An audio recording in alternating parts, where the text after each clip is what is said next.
नमस्कार, मी साटम. तर मागच्या व्हिडिओमध्ये बघून तुम्हाला कळलंच असेल की गणेश आख्यानाआधी नमनामध्ये शंकासूर नाचतो.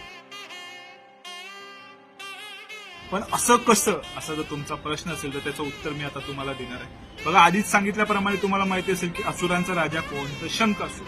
पण मग त्याला इतकं स्थान कसं नमनामध्ये? तर बघा, आधी पुराणांमध्ये काय सांगितलेलं आहे की शंकासूर काय करतो, ब्रह्माचे वेद पळवतो. त्याचं प्रत्युत्तर म्हणून भगवान विष्णू मत्स्य रूपात येऊन शंकासुराचा वध करतो. पण ही कथा आहे ना नमनामध्ये सादर केली जात नाही. नमनामधले जे कथाकार आहेत ना, ती ह्या गोष्टीच्या विरोधात आहेत. त्यांचं असं मत आहे की आर्यन आणि अनआर्यन मधला जो वाद आहे ना, त्याच गोष्टीमधने हे पुराणांमधलं कथाकथन केलं गेलेलं आहे. त्यांच्या मताप्रमाणे शंकासूर ह्याचीच मालमत्ता आहे वेदांची, आणि ब्राह्मणांनी आणि ब्रह्माने त्याच्यावर कब्जा करून ठेवला होता. त्याचं प्रत्युत्तर म्हणून शंकासुराने त्या गोष्टीला किंवा त्या व्यवस्थेला छेद देण्याचा प्रयत्न केला. त्याचमुळे वेद पळवले होते. पण त्याचा पराभव झाल्यामुळे जे जगज्जेता असतात किंवा युद्ध विजेता असतात ना, तेच इतिहास लिहितात. आणि त्याचमुळे शंकासुराला विलन किंवा वाईट शक्तीचं प्रतीक म्हणून कोट केलं गेलेलं आहे. तुम्हाला काय वाटतं याबद्दल ते कमेंट सेक्शन मध्ये कळवा. हर हर महादेव.